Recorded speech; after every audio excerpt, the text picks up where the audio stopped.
Hi hello guys welcome back to Aadya colourful. ನಾನು Suma. Friends, ಇವತ್ತಿನ ವಿಡಿಯೋದಲ್ಲಿ ಒಂದು ಹೆಸರು ಬೇಳೆಯಿಂದ ಮಾಡುವ ರುಚಿಯಾದ ಒಂದು ಹೊಸ ರೆಸಿಪಿನ ನಿಮ್ಮ ಜೊತೆ ಶೇರ್ ಮಾಡ್ತಾ ಇದ್ದೀನಿ.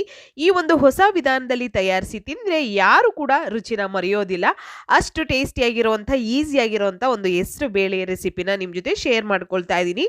ಸೊ ಈ ಒಂದು ರೆಸಿಪಿ ಮಾಡೋದಕ್ಕೆ ಮೊದಲನೇದಾಗಿ ನಾನು ಒಂದು ಕಾಯಿ ಹೋಳನ್ನು ಪೂರ್ತಿಯಾಗಿ ತುರಿದು ಅದನ್ನು ಇಟ್ಕೊಂಡಿದ್ದೀನಿ. ಸೊ ನೋಡ್ಬೋದು, ಈ ಥರ ತುರಿದು ನಾವು ರೆಡಿ ಮಾಡಿ ಫಸ್ಟು ಇಟ್ಕೋಬೇಕು. ಫ್ರೆಂಡ್ಸ್, ನೀವ್ಯಾರಾದ್ರೂ ಫಸ್ಟ್ ಟೈಮ್ ನನ್ನ ಚಾನಲ್ಗೆ ವಿಸಿಟ್ ಮಾಡಿದರೆ ಪ್ಲೀಸ್ ನನ್ನ ಚಾನಲ್ನ ಸಬ್ಸ್ಕ್ರೈಬ್ ಮಾಡ್ಕೊಳ್ಳಿ, ಹಾಗೆ ಲೈಕ್ ಮಾಡಿ ಮತ್ತು ಶೇರ್ ಮಾಡಿ ಫ್ರೆಂಡ್ಸ್. ಓಕೆ, ಸೊ ಇವಾಗ ನಾವು ತುರಿದಿರುವಂತಹ ಕಾಯಿಯನ್ನು ಒಂದು ಜಾರ್ ತಗೊಳ್ಳೋಣ, ಮಿಕ್ಸಿ ಜಾರ್. ಸೊ ಈ ಒಂದು ಜಾರಿಗೆ ತುರಿದಿರುವಂತಹ ಕಾಯಿ ತುರಿನ ಹಾಕ್ಕೊಳ್ಳೋಣ. ನೀವು ಬೇಕು ಅಂದರೆ ಕಟ್ ಮಾಡಿ ಕೂಡ ಹಾಕ್ಕೊಳ್ಬೋದು, ತುರಿದೇ ಹಾಕಬೇಕು ಅಂತ ಏನಿಲ್ಲ. ಸೊ ನೋಡಿ, ನಾನು ಪೂರ್ತಿಯಾಗಿ ಒಂದು ಹೋಳನ್ನು ತೊಗೊಂಡಿದ್ದೀನಿ. ದೊಡ್ಡ ಹೋಳಲ್ಲಿ ಒಂದು ಹೋಳು ಕಾಯಿ ತುರಿನ ತೊಗೊಂಡಿದ್ದೀನಿ. ಸೊ ಈಗ 2 ಏಲಕ್ಕಿನ ಬಿಡಿಸಿ ನಾನು ಈ ಒಂದು ಜಾರ್ಗೆ ಹಾಕ್ಕೊಳ್ತೀನಿ. ತುಂಬಾ ಟೇಸ್ಟಿಯಾಗಿ ಆರೋಗ್ಯವಾಗಿರುವಂತಹ ರುಚಿಯಾಗಿರುವಂತಹ ಒಂದು ಹೆಸರು ಬೇಳೆಯ ರೆಸಿಪಿ ಇದು. ಸೊ ಖಂಡಿತವಾಗ್ಲೂ ನಿಮ್ಗೆಲ್ಲರಿಗೂ ತುಂಬಾ ಇಷ್ಟ ಆಗುತ್ತೆ ಅಂತ ನಾನು ಭಾವಿಸ್ತೀನಿ. ಒಂದ್ಸಲ ಈ ವಿಧಾನದಲ್ಲಿ ಈ ಒಂದು ರೆಸಿಪಿನ ತಯಾರಿಸಿ ನೋಡಿ ಫ್ರೆಂಡ್ಸ್. ಓಕೆ, ಸೊ ಈಗ ನೋಡಿ, ಇದಕ್ಕೆ ಸ್ವಲ್ಪ ನೀರನ್ನು ಹಾಕ್ಕೊಂಡು ನಾವು ಇದನ್ನು ಗ್ರೈಂಡ್ ಮಾಡ್ಕೊಂಬರೋಣ. ನುಣ್ಣಗೆ ಎಷ್ಟು ಸಾಧ್ಯ ಆಗುತ್ತೋ ಅಷ್ಟು ನುಣ್ಣಗೆ ಇದನ್ನು ರುಬ್ಕೊಂಬರ್ಬೇಕಾಗುತ್ತೆ. ನೋಡಿ, ಈ ರೀತಿಯಾಗಿ ನಾನು ರುಬ್ಬಿ ಬಂದಿದ್ದೀನಿ. ಸೊ ಸ್ವಲ್ಪ ನೀರು ಬೇಕಾಗುತ್ತೆ ರುಬ್ಬೋದಕ್ಕೆ. ಸೊ ಸ್ವಲ್ಪ ನೀರು ಹಾಕ್ಕೊಂಡು ಚೆನ್ನಾಗಿ ನುಣ್ಣಗೆ ಆಗೋ ಹಾಗೆ ರುಬ್ಕೊಂಬನ್ನಿ. ಯಾಕೆಂದರೆ ಜಾಸ್ತಿ ನೀರು ಒಂದೇ ಸಲ ಹಾಕಿದ್ರೆ ಕಾಯಿ ಬೇಗ ನುಣ್ಣಗೆ ಆಗೋದಿಲ್ಲ. ಹಾಗಾಗಿ ಸ್ವಲ್ಪ ನೀರನ್ನು ಹಾಕ್ಕೊಂಡು ನುಣ್ಣಗೆ ನಾವು ಗ್ರೈಂಡ್ ಮಾಡ್ಕೊಂಬರ್ಬೇಕಾಗತ್ತೆ. ಸೊ ಈಗ ಗ್ರೈಂಡ್ ಮಾಡಿರೋಂತಹದ್ದನ್ನು ನಾವು ನೋಡಿ, ಈ ಥರ ನಾನು ಸ್ಟ್ರೈನರ್ ತೊಗೊಂಡಿದ್ದೀನಿ. ಸೊ ಇದಕ್ಕೆ ಈಗ ನಾವು ರುಬ್ಬಿರೋಂತಹ ಕಾಯಿ ತುರಿನ ನಾನು ಹಾಕ್ಕೊಳ್ತಾ ಇದ್ದೀನಿ. ಸೊ ಅದರ ಹಾಲನ್ನು ನಾವು ಈ ಒಂದು ರೆಸಿಪಿಗೆ ಬಳಸೋಣ. ಬೇಕು ಅಂತಂದರೆ ನೀವು ಹೀಗೆ ಕೂಡ ಉಪಯೋಗಿಸ್ಬೋದು. ಕಾಯಿ ಹಾಲನ್ನು ಬೇಕು ಅಂದರೆ ಕಾಯಿ ಹಾಲನ್ನು ತೆಗೆದು ಕೂಡ ನೀವು ಉಪಯೋಗಿಸ್ಬೋದು. ಅಥವಾ ಹೀಗೆ ನಾವು ರುಬ್ಬಿರೋದರ ಮಿಶ್ರಣನ ಹಾಗೆ ಉಪಯೋಗಿಸ್ತೀವಿ ಅಂದರೆ ಹಾಗೆ ಕೂಡ ಉಪಯೋಗಿಸ್ಬೋದು ಫ್ರೆಂಡ್ಸ್. ಓಕೆ, ಸೊ ನಾನು ನೋಡಿ ಈ ರೀತಿ ಕಾಯಿ ಹಾಲನ್ನು ತೆಕ್ಕೊಳ್ತಾ ಇದ್ದೀನಿ. ಅದನ್ನು ಕೈಯಿಂದ ಈಗ ನಾವು ಸೋಸ್ಕೊಂಡು ನೀಟಾಗಿ ಅದನ್ನು ಸೋಸ್ಕೊಂಡು ಎಷ್ಟು ಹಾಲಾಗುತ್ತೆ ನೋಡಿಕೊಂಡು ನಂತರ ಇದನ್ನು ನಾವು ರೆಡಿ ಮಾಡ್ಕೊಳ್ಳೋಣ. ನೋಡಿ, ಕೈಯಿಂದನೇ ನಾನು ಹಿಂಡಿ ಹಾಲನ್ನು ತೆಕ್ಕೊಳ್ತಾ ಇದ್ದೀನಿ ಈ ರೀತಿಯಾಗಿ. ಈಗ ಕಾಯಿ ಹಾಲು ನಮಗೆ ರೆಡಿಯಾಗಿದೆ. ನೋಡ್ಬೋದು, ಇಷ್ಟು ಕಾಯಿ ಹಾಲು ತಗೊಂಡಿದ್ದೀನಿ ನಾನು. ಈಗ ನಾವು ಒಂದು ಪ್ಯಾನಿಗೆ ನೋಡ್ಬೋದು, ಇಲ್ಲಿ ಒಂದು ಸಣ್ಣ ಕಪ್ಪಲ್ಲಿ ನಾನು ಒಂದು ಕಪ್ ಆಗುವಷ್ಟು ಹೆಸರು ಬೇಳೆನ ತಗೊಂಡಿದ್ದೀನಿ. ಸೊ ನೀವು ಅಂಗಡಿ ಹೆಸರು ಬೇಳೆನ ನಾನು ತೊಗೊಂಡಿರೋದು. ಮನೇಲಿರೋಂತಹ ಒಡೆದಿರೋಂತಹ ಬೇಳೆ ಇದ್ದರೆ ಅದನ್ನೇ ತೊಗೋಬೋದು ಫ್ರೆಂಡ್ಸ್, ಏನು ತೊಂದರೆ ಇಲ್ಲ. ಹೆಸರು ಬೇಳೆ ನೀವು ಯಾವುದಿದೆ ಅದನ್ನೇ ಉಪಯೋಗಿಸ್ಬೋದು. ಸೊ ಇವಾಗ ಇದನ್ನು ಒಂದು 2 ಸೆಕೆಂಡ್ವರೆಗೂ ನಾವು ಹಾಗೆ ಇದನ್ನು ಫ್ರೈ ಮಾಡ್ಕೊಳ್ಳೋಣ. ನೋಡಿ, ಈ ರೀತಿ ಸ್ವಲ್ಪ ನಮಗೆ ಕಲರ್ ಚೇಂಜ್ ಆಗ್ತಿದೆ ಅಂತ ಗೊತ್ತಾಗುತ್ತಲ್ವಾ. ಒಂದು ಸ್ವಲ್ಪ ಘಮ ಪರಿಮಳ ಬರ್ತಾ ಇರುತ್ತೆ ಹೆಸರುಬೇಳೆ ಚೆನ್ನಾಗಿ ಫ್ರೈ ಆದ ನಂತರ. ಆಗ ಇದು ಕರೆಕ್ಟಾಗಿ ಆಗಿದೆ ಅಂತ. ಸೊ ನೋಡಿ, ಈಗ ಆಗಿದೆ. ಸ್ಟವ್ನ ನಾನು ಆಫ್ ಮಾಡ್ಕೊಳ್ತಾ ಇದ್ದೀನಿ. ಆಫ್ ಮಾಡಿ ಇದನ್ನು ಸ್ವಲ್ಪ ತಣ್ಣಗಾಗೋದಕ್ಕೆ ನಾವು ಬಿಡಬೇಕಾಗುತ್ತೆ. ಈಗ ಇದನ್ನು ನಾನು ಡೈರೆಕ್ಟಾಗಿ ಫಸ್ಟಿಗೆ ಒಂದು ಕುಕ್ಕರ್ಗೆ ಹಾಕ್ಕೊಳ್ತಾ ಇದ್ದೀನಿ. ಕುಕ್ಕರಿಗೆ ಹಾಕಿ ಒಂದು ಸಲ ಇದನ್ನು ಚೆನ್ನಾಗಿ ನಾವು ವಾಶ್ ಮಾಡ್ಕೊಳ್ಳೋಣ. ನೋಡಿ, ಈ ರೀತಿಯಾಗಿ ನಾನು ಕೈಯಲ್ಲಿ ಉಜ್ಜಿ ಇದನ್ನು ಒಂದು ಸಲ ತೊಳಿತಾ ಇದ್ದೀನಿ. ಸೊ ಅದರಲ್ಲಿ ಪೌಡರ್ ಅದು ಇದು ಏನಾದರೂ ಇದ್ದರೂ ಕೂಡ ಹೋಗುತ್ತೆ ಅಂತ ಅಷ್ಟೇ. ಸೊ ಈಗ ಇದನ್ನು ತೊಳೆದು ನೀರನ್ನು ಚೆಲ್ಲಿ ಮತ್ತೆ ನಾವು ಇದಕ್ಕೆ ನೀರನ್ನು ಹಾಕ್ಕೊಳ್ಬೇಕು. ಈಗ ನೀರನ್ನು ಆ್ಯಡ್ ಮಾಡ್ತಾ ಇದ್ದೀನಿ ಇದಕ್ಕೆ. ನೀರನ್ನು ಸ್ವಲ್ಪ ಜಾಸ್ತಿನೇ ಹಾಕ್ಕೊಳ್ಳಿ, ನಮಗೆ ಬೇಳೆ ಚೆನ್ನಾಗಿ ಇದು ಬೇಯಬೇಕು ಮೇಯ್ನು. ಸೊ ಹಾಗಾಗಿ ನಾನು ಇಲ್ಲಿ 1 ಕಪ್ಪು ನಾವು ಬೇಳೆ ತೊಗೊಂಡಿದ್ದೀವಿ ಅಂದರೆ ಅದರ 4ರಷ್ಟು ನೀರನ್ನು ಹಾಕ್ಕೊಳ್ಬೇಕು. ಚೆನ್ನಾಗಿ ಬೇಳೆ ನಮಗೆ ಬೆಂದಿರಬೇಕು. ಸೊ ಇದನ್ನು ಇದ್ರ ಮೇಲೆ ಈಗ ಲಿಡ್ ಕ್ಲೋಸ್ ಮಾಡ್ತೀನಿ ನಾನು. ಅದನ್ನು 4 ವಿಷಲ್ ಮಾಡಿಸ್ಕೊಳ್ತೀನಿ. ಲಿಡ್ ಕ್ಲೋಸ್ ಮಾಡಿ 4 ವಿಷಲ್ಲು ಮಾಡಿಸ್ಕೊಳ್ಳೋಣ. 4 ವಿಷಲ್ ಆದ ನಂತರ ವಿಷಲ್ ಹೋದ ನಂತರ ನಾನು ಇದನ್ನು ಓಪನ್ ಮಾಡ್ತಾ ಇದ್ದೀನಿ. ಸೊ ನೋಡ್ಬೋದು ನಾವು ಎಷ್ಟೊಂದು ನೀರು ಹಾಕಿದ್ವಿ, ನೀರೆಲ್ಲ ಚೆನ್ನಾಗಿ ಇಂಗಿದೆ. ಸೊ ಬೇಳೆ ಕೂಡ ಚೆನ್ನಾಗಿ ಬೆಂದಿದೆ. ಈಗ ಬೇಳೆನ ನಾವು ಇದನ್ನು ಮ್ಯಾಶ್ ಮಾಡ್ಕೋಬೇಕು. ಜಾಸ್ತಿ ಬೆಂದಿದೆ ಅಂತ ಅಂದರೆ ಹಾಗೆ ಕೂಡ ಉಪಯೋಗಿಸ್ಬೋದು ಬೇಕು ಅಂತ ಅಂದರೆ. ಆದರೆ ನಾನು ಒಂದ್ಸಲ ಹೀಗೆ ಇದನ್ನು ಮ್ಯಾಶ್ ಮಾಡ್ಕೊಳ್ತೀನಿ. ಚೆನ್ನಾಗಿ ಬೆಂದಿದೆ ಆದರೆ ನೋಡಿ, ಹೀಗೆ ಮ್ಯಾಶರಿಂದ ಮ್ಯಾಶ್ ಮಾಡ್ಕೊಳ್ಳೋಣ.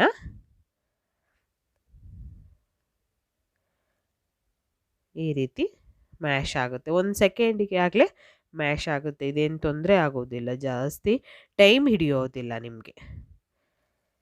ಓಕೆ, ಇದಾಗಿದೆ. ಸೊ ಒಂದು ಸೈಡ್ ತೆಗೆದಿಟ್ಕೊಳ್ಳೋಣ. ಈಗ ಇಲ್ಲಿ ಒಂದು ಬೌಲಿಗೆ ನಾನು ಒಂದು ಬೌಲು ಅಥವಾ ಪಾತ್ರೆ ಯಾವುದನ್ನಾದರೂ ತಗೊಳ್ಳಿ. ಸೊ ಇದಕ್ಕೆ ನಾನು ಬೆಲ್ಲನ ಹಾಕ್ಕೊಳ್ತಾ ಇದ್ದೀನಿ. ಬೆಲ್ಲ ಒಂದು 4 ಹಳಿ ಬೆಲ್ಲ ತೊಗೊಂಡಿದ್ದೀನಿ. ಸ್ವಲ್ಪ ನೀರನ್ನು ಹಾಕ್ಕೊಂಡು ನಾವು ಬೆಲ್ಲನ ಕರಗೋದಕ್ಕೆ ಇಟ್ಟಿದ್ದೀನಿ ಫ್ರೆಂಡ್ಸ್, ಆಯಿತಾ. ಬೆಲ್ಲನ ಕರಗಿಸ್ಕೊಳ್ಳೋಣ ಅದರ ಪಾಕ ಮಾಡ್ಕೊಳ್ಳೋದಕ್ಕೆ. ಸೊ ಸ್ಟವ್ನ ಆನ್ ಮಾಡಿದ್ದೀನಿ, ಬೆಲ್ಲ ಪಾಕ ಆಗ್ತಾ ಇದೆ. ನೋಡ್ಬೋದು ಈ ರೀತಿ ಬೆಲ್ಲ ಕರಗೋದಕ್ಕೆ ನಾನು ಒಂದು ಸೈಡು ತೆಗೆದಿಟ್ಕೊಳ್ತೀನಿ. ಸೊ ಈಗ ಒಂದು ಪ್ಯಾನ್ ತಗೊಳ್ಳೋಣ. ಫಸ್ಟಿಗೆ ಇದಕ್ಕೆ ನಾನು 1-2 ಸ್ಪೂನ್ ಆಗುವಷ್ಟು ತುಪ್ಪನ ಹಾಕ್ಕೊಳ್ತೀನಿ. ತುಪ್ಪ ಸ್ವಲ್ಪ ಕರಗಲಿ. ತುಂಬಾ ಈಸಿಯಾಗಿ ನೀವು ಯಾವಾಗ ಬೇಕೋ ನಿಮಗೆ ಬೇಕು ಅಂದಾಗಲೆಲ್ಲ ಮಾಡ್ಕೊಳ್ಳೋವಂತಹ ಒಂದು ರುಚಿಯಾದ ಹೆಸರುಬೇಳೆ ಪಾಯಸ ಇದು. ಸೊ ಇದು ಹೊಸ ವಿಧಾನದಲ್ಲಿ ನಾನು ಇದನ್ನು ತಯಾರಿಸೋ ವಿಧಾನ ತಿಳಿಸ್ಕೊಡ್ತಾ ಇರೋದು. ಖಂಡಿತವಾಗ್ಲೂ ನೀವು ಸುಮಾರು ಸಲ ಹೆಸರುಬೇಳೆ ಪಾಯಸನ ಮನೆಯಲ್ಲಿ ತಯಾರಿಸಿರ್ತೀರ, ಆದರೆ ಈ ವಿಧಾನದಲ್ಲಿ ನೀವು ಯಾವತ್ತೂ ಕೂಡ ತಯಾರಿಸಿರಲ್ಲ ಅಂತ ನಾನು ಭಾವಿಸ್ತೀನಿ. ಖಂಡಿತವಾಗ್ಲೂ ಒಂದು ಸಲ ತಿಂದರೆ ಇದನ್ನು ನೀವು ಯಾವತ್ತೂ ಕೂಡ ಯಾರೂ ಕೂಡ ರುಚಿನ ಮರೆಯೋದಿಲ್ಲ. ಅಷ್ಟು ಟೇಸ್ಟಿಯಾಗಿರುವಂಥ ಒಂದು ಹೆಸರುಬೇಳೆಯಿಂದ ರುಚಿಯಾದ ಒಂದು ರೆಸಿಪಿ ಇದು. ಇದು ಹೊಸ ವಿಧಾನದಲ್ಲಿ ಮಾಡ್ತಿರೋವಂತಹದ್ದು. ಸೊ ತುಪ್ಪ ಕರಗದ ನಂತರ ನೋಡ್ಬೋದು ನೀವು, ಇಲ್ಲಿ ನಾನು ಗೋಡಂಬಿ ಮತ್ತು ದ್ರಾಕ್ಷಿ ಎರಡನ್ನೂ ಕೂಡ ಫ್ರೈ ಮಾಡ್ಕೊಳ್ತಾ ಇದ್ದೀನಿ.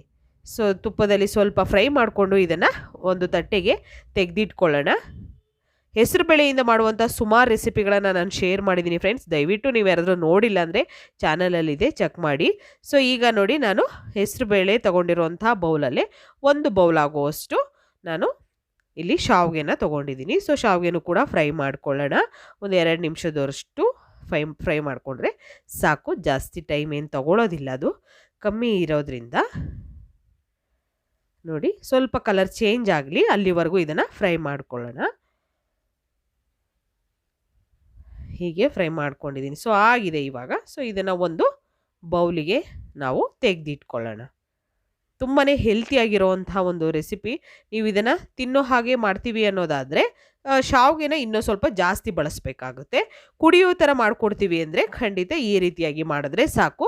ಮಕ್ಕಳಿಗೆಲ್ಲ ಒಂದೊಂದು ಲೋಟ ಈ ಪಾಯಸನ ಕೊಟ್ಟರೆ ತುಂಬಾ ಸ್ಟ್ರೆಂತು, ಒಳ್ಳೆ ಆರೋಗ್ಯ ಕೂಡ ಇರುತ್ತೆ, ಎಲ್ಲರಿಗೂ ಕೂಡ ಒಳ್ಳೆಯದು ಇದು. ಸೊ ಈಗ ನೋಡಿ, ಅದೇ ಒಂದು ಪ್ಯಾನಿಗೆ ನಾನು ಬೆಲ್ಲನ ಕರಗಿಸಿರೋಂಥ ಬೆಲ್ಲ ಇದೆಯಲ್ಲ, ಬೆಲ್ಲದ ಪಾಕನ ನಾನು ಸೋಸ್ಕೊಂಡಿದ್ದೀನಿ. ಸೋಸಿದ ನಂತರ ಇವಾಗ ನಾವು ಮ್ಯಾಶ್ ಮಾಡಿ ಇಟ್ಕೊಂಡಿರುವಂತಹ ಹೆಸರುಬೇಳೆ ಅದನ್ನು ಹಾಕ್ಕೊಳ್ತಾ ಇದ್ದೀನಿ. ಬೇಯಿಸಿ ಮ್ಯಾಶ್ ಮಾಡಿದ್ದೀವಲ್ಲ ಆ ಒಂದು ಹೆಸರುಬೇಳೆ ಹಾಕ್ಕೊಂಡು ನೀಟಾಗಿ ಒಂದ್ಸಲ ಮಿಕ್ಸ್ ಮಾಡ್ಕೊಳ್ಳೋಣ. ಈ ರೀತಿಯಾಗಿ ಈಗ ಚೆನ್ನಾಗಿ ಕುದಿ ಬರ್ತಾ ಇದೆ ಅಲ್ವಾ, ಈ ಥರ ಕುದಿ ಬರ್ತಾ ಇರಬೇಕು. 1-2 ಸೆಕೆಂಡ್ ಇದನ್ನು ಹಾಗೆ ಬೇಯಿಸ್ಕೊಳ್ಳೋಣ. ನಾವು ಹೆಸರುಬೇಳೆ ಹಾಕಿದ ನಂತರ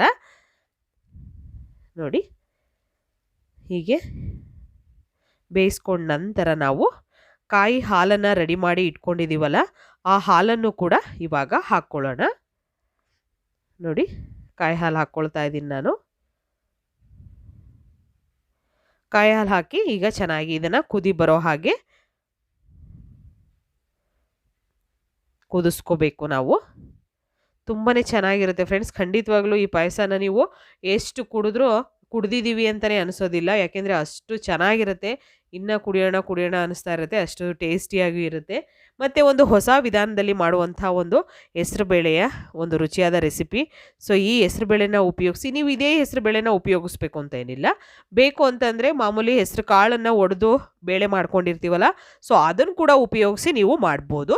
ಸೊ ಇವಾಗ ನೋಡಿ, ಕುದಿ ಬರ್ತಾ ಇದೆ. 1-2 ಸೆಕೆಂಡ್ ಕುದಿ ಬಂದ ನಂತರ ಫ್ರೈ ಮಾಡಿರೋಂತಹ ಶಾವಿಗೆ ಇದೆಯಲ್ಲ, ಆ ಶಾವಿಗೆನ ಹಾಕ್ಕೊಳ್ತಾ ಇದ್ದೀನಿ ನಾನು. ಹಾಕಿ ನಂತರ ಮಿಕ್ಸ್ ಮಾಡ್ಕೊಳ್ತಾ ಇದ್ದೀನಿ. ಈ ರೀತಿ ನೀಟಾಗಿ ಮಿಕ್ಸ್ ಮಾಡಿಕೊಂಡು ನಾವು ಶಾವಿಗೆ ಸ್ವಲ್ಪ ಬೇಯಬೇಕು.